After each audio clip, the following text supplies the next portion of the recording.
When you guys, congratulations being here. When you guys watch today's game, what impresses you and what sort of amazes you, for good or bad? Joe, tell him. What's so good about the game today? I like to see good defense, and when they're on their game defensively, everybody's sliding and coordinating their defense, they're really good. But when they let somebody slide through for the whole game, they're not that good. And that's the way it goes, as far as winning. Got to play that defense.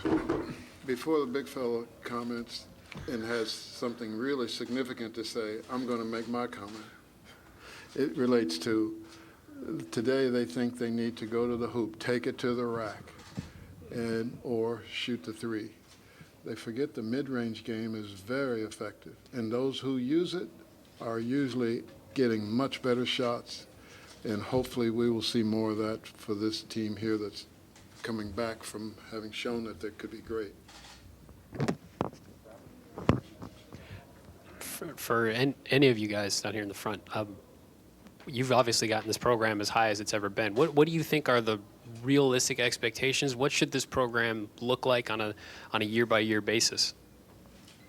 Well, I think the hope for any Ohio State team is to win the national championship. Obviously, that hadn't happened in a while, but I think that has to be the hope. I know that Coach Holtzman would like that to happen. I know all the players would like to have that happen. I mean, this is a talented team. I mean, they have some good players, and they've done some great things. They've been a little iffy at times, but they have talent, especially defensively. I mean, when they clam guys down defensively, I mean, they play well, and they do well, and we're expecting that tonight. The other side of this current team is that there are a lot of great shooters on this team.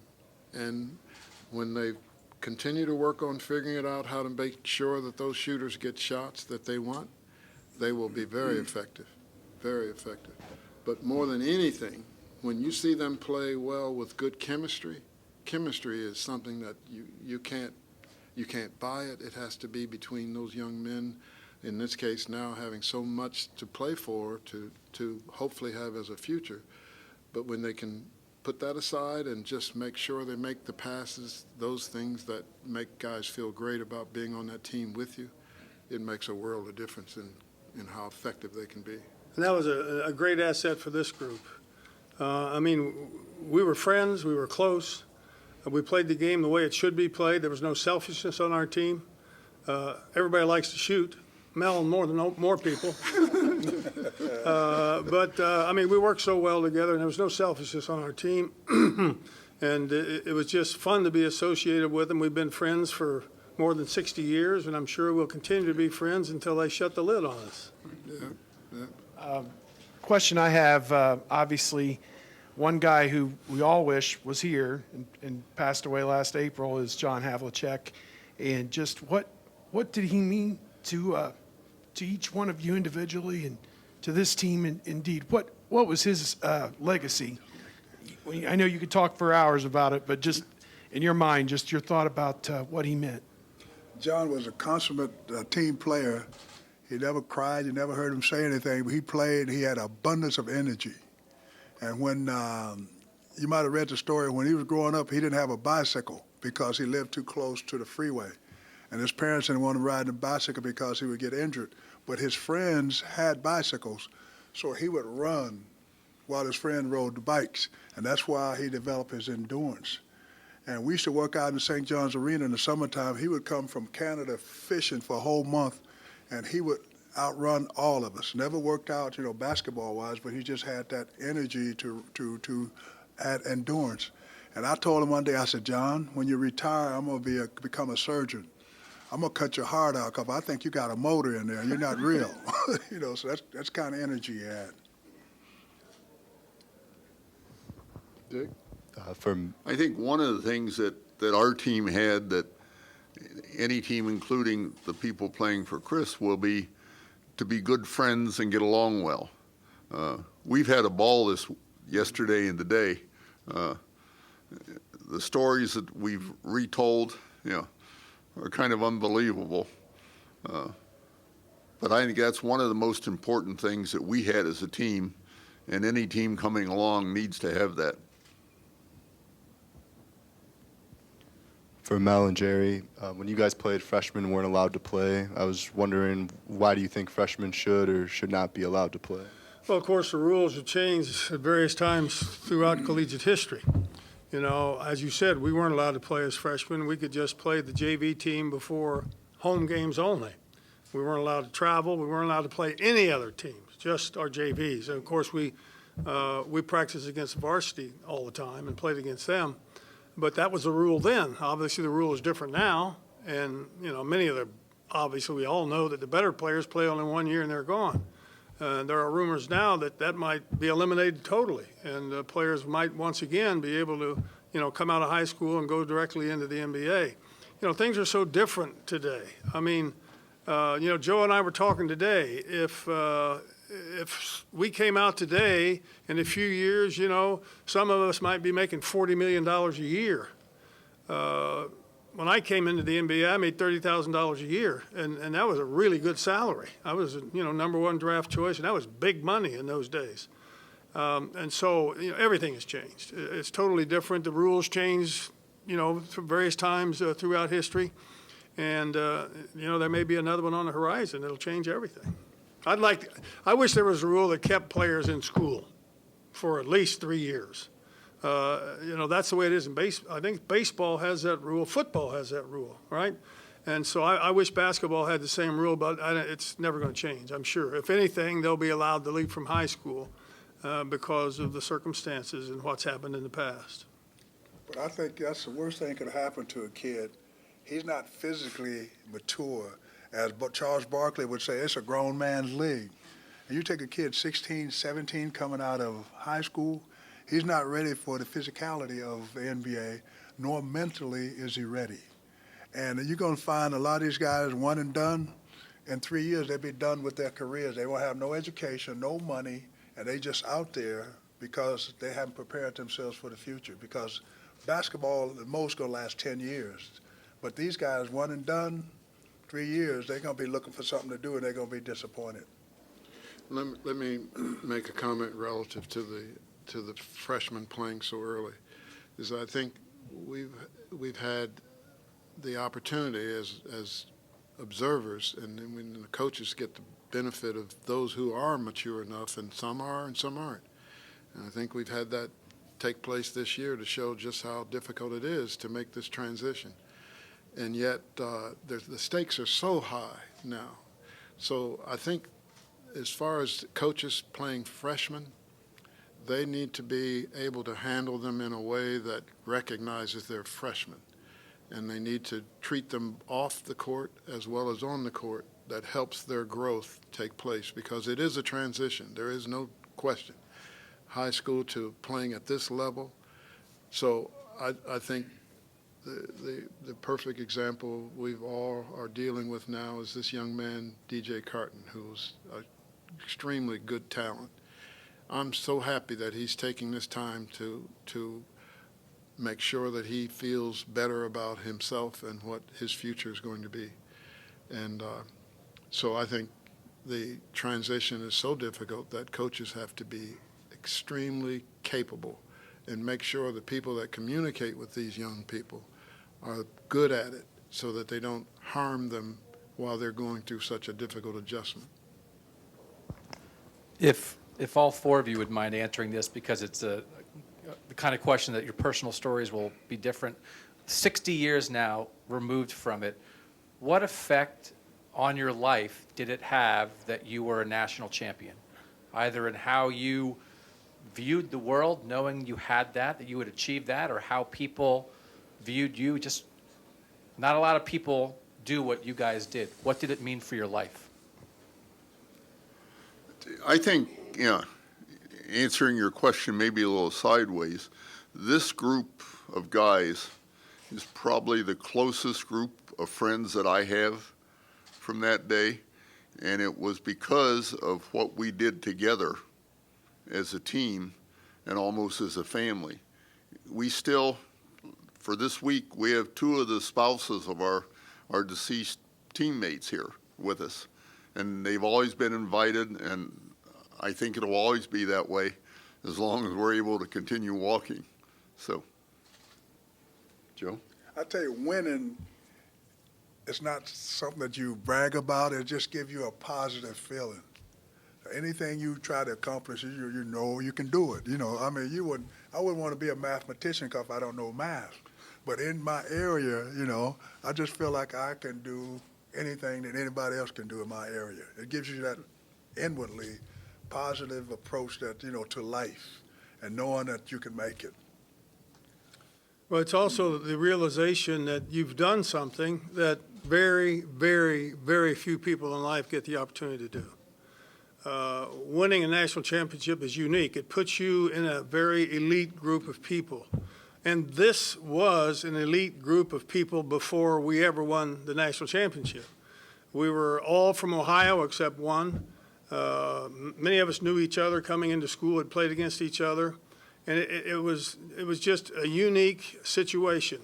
And for the rest of our lives, from that point, we could all say that we played on a national championship team, which, as I said, so few people can do. And, you know, you hear all the cliches, it's a feather in your cap, it's that, it's this and that.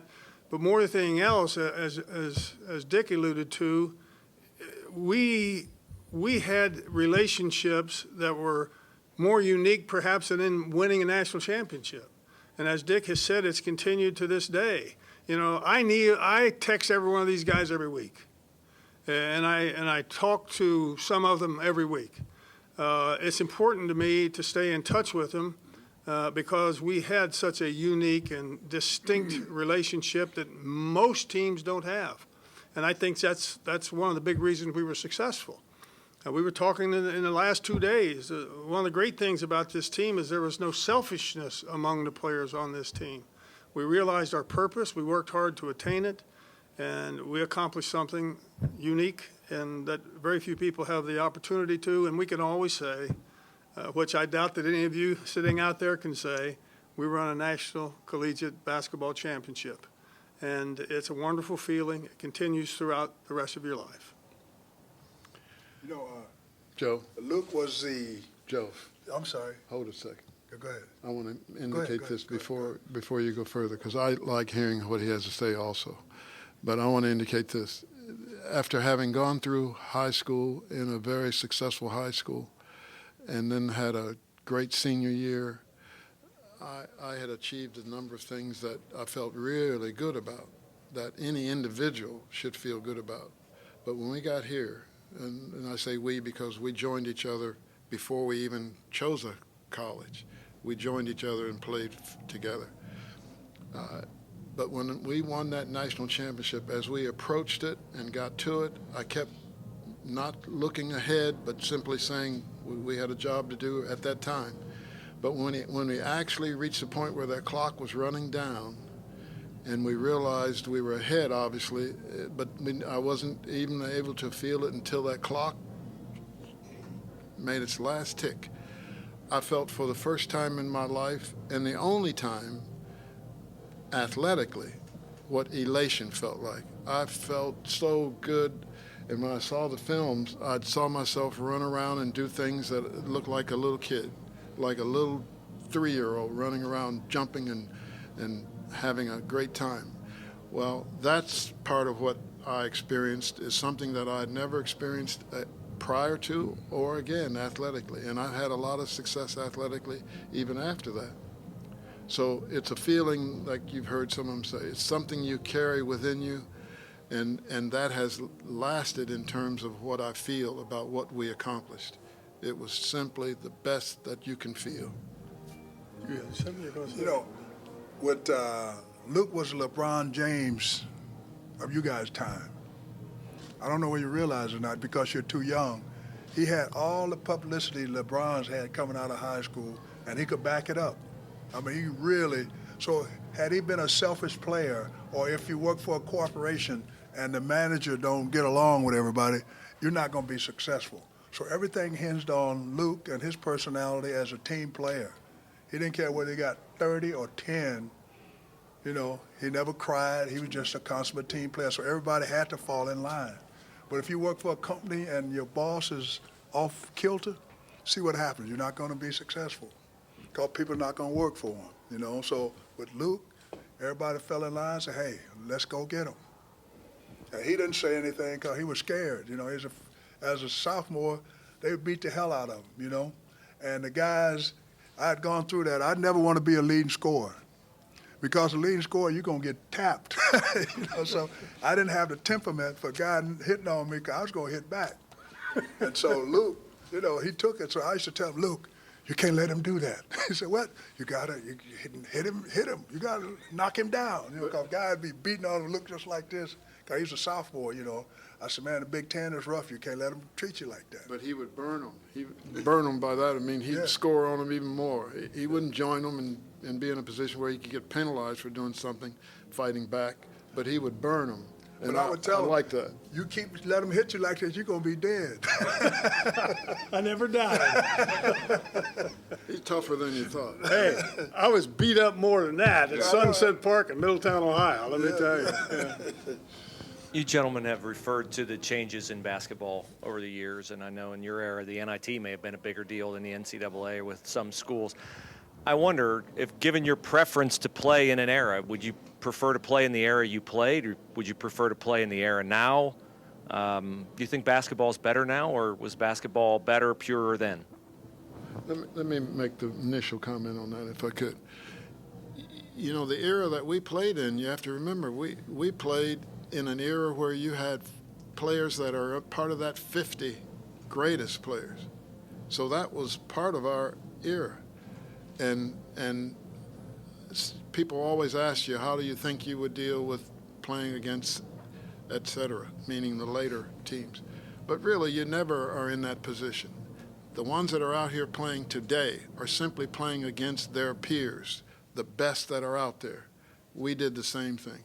We competed against the best that were out there, and when you excel, as we were fortunate enough to do, then that's your answer. That's your answer. The game has changed. There's no doubt about that. Three-point line has changed the game more than anything.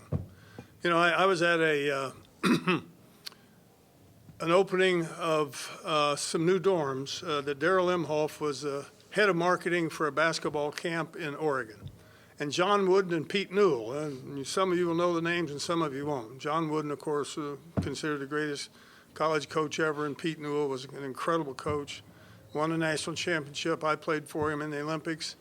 And they were naming two dorms after Mr. Wooden and Mr. Newell, and they had a question and answer period with about 300 young coaches. And one coach said, what's the rule change that has made the biggest difference in basketball? Mr. Wooden said, I'd like to answer that first.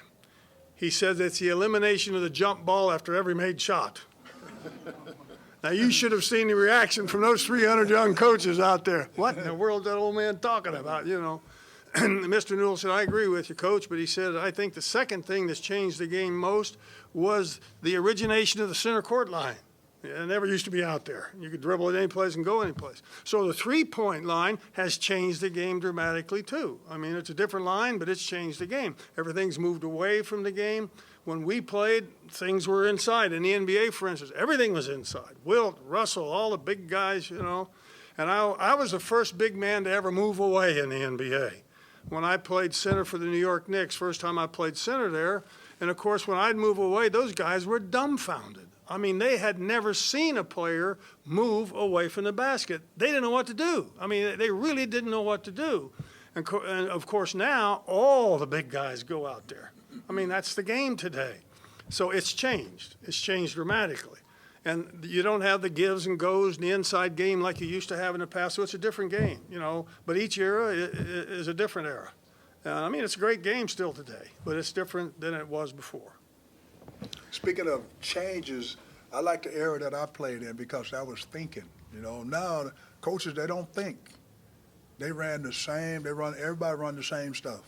But when I played, you better be on your P's and Q's because if a guy couldn't play defense, they would keep running plays at his man. Just keep running plays, make him play, you know, would wear him out. But now they let a guy like that stay on the court. And in my era, they wouldn't let you stay on the court because they would take advantage of you, and the coach couldn't afford to keep you out there. And physicality of the game, you know, like it was real physical. you know. But now everybody just go where they want to go, you know. But now at that time, the guy go out moving, you just nudge him just a little bit. And that separates the men from the boys as whether they could take it or not.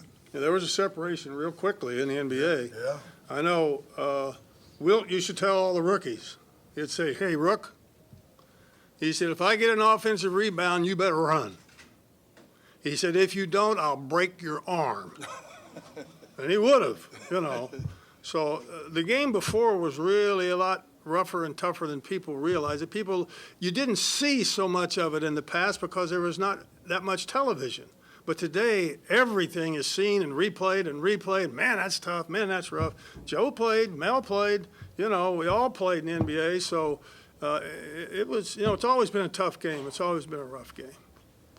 So it seems apt to me, but I wonder what your reaction would be to the LeBron James comparison that Joe made. To me, I don't compare myself to LeBron. I think LeBron's a great player. LeBron is obviously one of the greatest players that ever lived. And the thing that I like most about LeBron is he's a consummate team player, as we were. I think that's the most important thing, you know, that a basketball player, ought to be. He's part of a group, and he ought to complement that group and play with that group. LeBron really looks to pass first and shoot second. I mean, he has incredible skill, incredible ability. And I've always been a fan of LeBron's and always will be because I love the style he plays and what he's done. And, I mean, his record speaks for itself. I mean, he's going to break so many records before he's finished that it's going to be incredible. Did you ask the question, compared him with LeBron? You called him the LeBron of his day.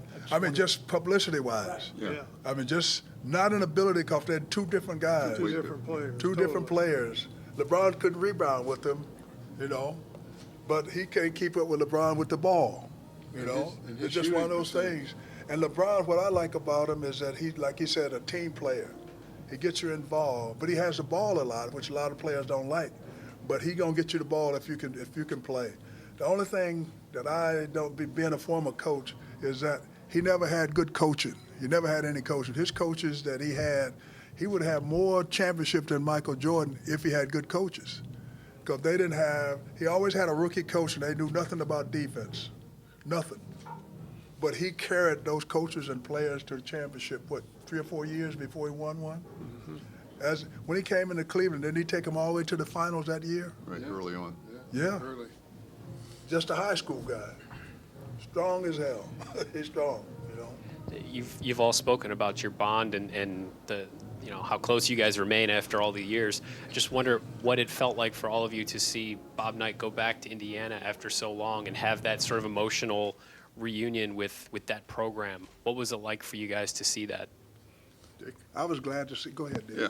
Go ahead. I was happy to see it. We need to understand, though, that that was not a university event. Yeah. He did that because his former players wanted him to. And I think we have to see what's going to happen from now on. And I don't think any of us know for sure what's going to happen there. I'm not sure Bob does even. Yeah. And with Bob, the guys who could take it, they love him. Yeah. He took care of his guys. I mean, the guys, all his guys are successful, you know, in the world. Some of them in real estate. One of the guys owned 500 units in Bloomington. Can you imagine a realtor? I mean, owning 500 on campus is big. I mean, these are his guys. They're successful. You guys have mentioned how much the game has changed, but what stays the same from head coaching with Fred Taylor and Chris Holtmann? How does that remain important still today as it was back in 1960? So you're a coach. What was the question? Coaching, the importance of coaching, how has it stayed the same despite the year with Chris Holtmann and your guys' head coach, Fred Taylor? A lot of things have changed since then, but how much does coaching still remain the underlying importance of the game? You know, with coaching, it's a matter of fundamentals. They never change. If a coach is fundamentally sound and get his players to buy into it, you're like, off a two-man play, you see it in the NBA, nobody's up and taking a man. Nobody. But this coach, when they on their game and stop that guy from driving, they're tough. So if you fundamentally sound and get your players to buy into it, you can win in any era. It's just like blocking and tackling in football. If you don't block and tackle, you're not going to win. You know, when I first came here, I never blocked out. a waste of time, because I knew where every ball was going. I spent years of my life analyzing shots, knowing where they were going, how and why, and I knew where every ball was going. So I came here, and, you know, every coach historically has their players block out every day in practice, right, Joe? Every day in practice. They're blocking out, blocking out, blocking out. To me, that's a waste of time. So I went to Coach Taylor one day, and I said, Coach, I'd like to talk to you. He said, okay. I told him how, why, what I did, and so forth. I said, I'm never going to block out. And he said, I'll practice blocking out in every practice. And I said, when that game starts, you're never going to see me block out unless I'm directly under the basket. Because you can't be a great rebounder if you're flat-footed and putting your weight back. You got to go after the ball. You got to know, and if you know where it's going, you can go get it. And one of the biggest strengths that I had to help this team get started was getting that ball turning and throwing it out, you know, before I hit the ground, which I practiced every day of my life when I was growing up. So, you know, Fred, even though he practiced and had everybody block out every day, he said to me, do it. He said, if you can do it, get us out of here and let's get going. So, I mean, coaches need to adjust to players' abilities and, you know, the talents that they have. Any good coach needs to do that, no matter whether it's 1960 or 2020. And, you know, Chris is a great coach. Our coach is a great coach. And so, you know, I mean, coaches, especially at this level, you know, they're very important, obviously. Coaches are important at every level. And, you know, so anyway, that's. But you know what Woody Hayes would say, you need talent. Good players make good coaches. And if you don't have the talent, you're not going to win. Can we take one more back here? Jerry, do you ever dream about how many points your teams would have averaged? I know you guys scored gobs of points all 3 years that you guys played, but if you'd had the three-point shot and the clock, pushing play a little quicker, how many points would you guys have averaged? I'll answer that. I've had a conversation with Coach Knight. We used to go on some golf trips, and I said to him, Bobby, how many points do you think we would have had if we had a shot clock then? He said, Dick, it would have made no difference. We never held the ball that long anyway. So, but other teams did. Huh? Our opponents did. Our opponents did, but we played fast. I don't think many people realize how fast of a team we had for the size. So, the three-point rule may have made some difference, but I don't think the shot clock would have made any difference with our team. Now, on the offensive end, yeah. On the offensive end, yeah. Okay. All right, thanks, gentlemen. We appreciate it. Okay. You're welcome. Thank you. Thank you. Enjoy the game, gentlemen. Yep. Thank you.